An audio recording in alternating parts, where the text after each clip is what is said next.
just finished a tenth of a second out of the medals in the 100-meter hurdles at the London Games, but she returns home, one of the country's most popular Olympians, and we welcome her to the program.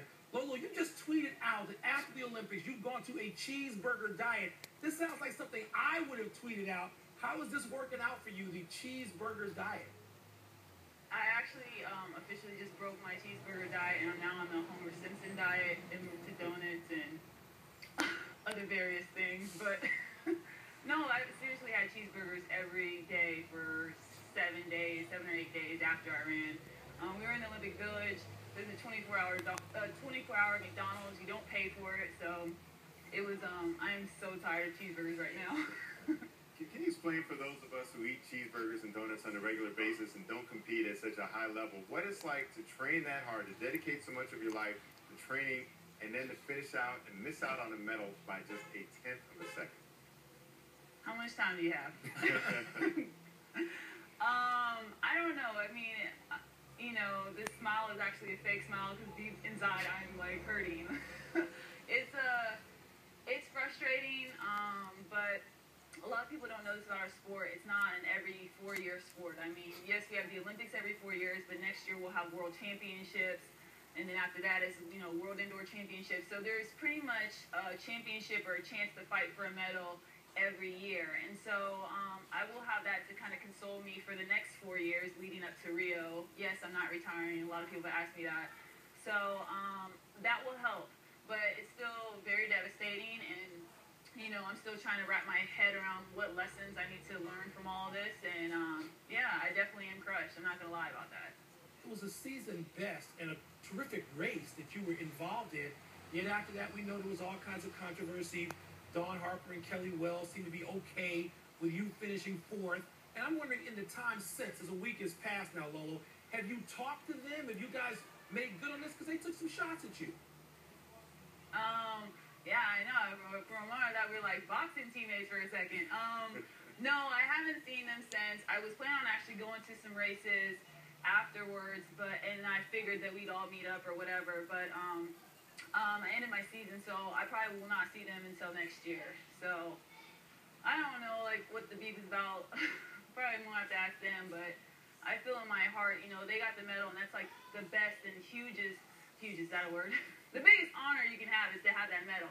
And if the tables were turned and I had a medal, I wouldn't care how many magazine covers or publicity someone had. I would know that I had that medal around me at the end of the day. And what's that saying, a rising tide floats all boats?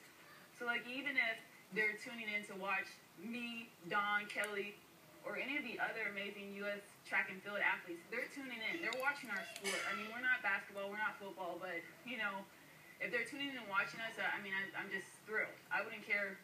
They're watching the whole package, I think.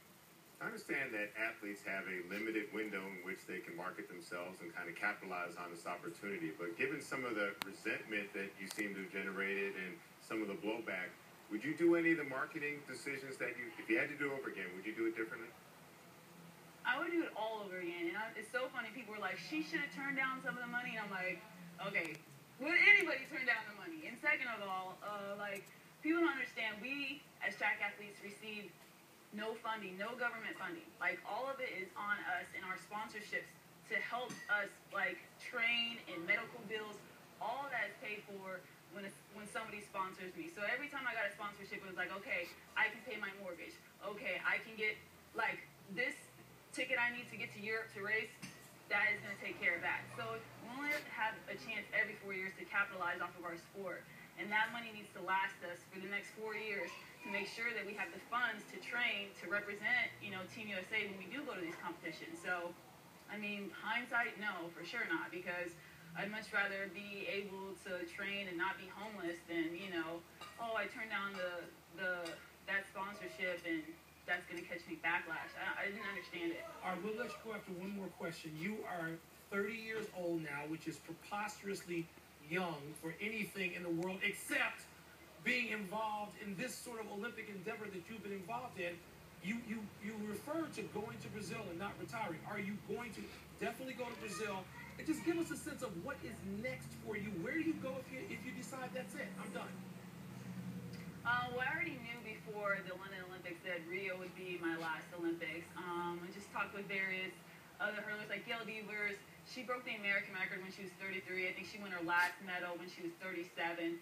So in the hurdles event, you know, you can go to your quite old. So I know most people, maybe other people want me to retire, but I'm here for at least another 4 years running. And plus, like, you know, it's my job working out. That's like the best job in the world. Working out and cheeseburgers. That's a good Working combination. out cheeseburgers. I think getting the cheeseburger part. Lolo, thanks for joining us. We appreciate it. Thank you for having me.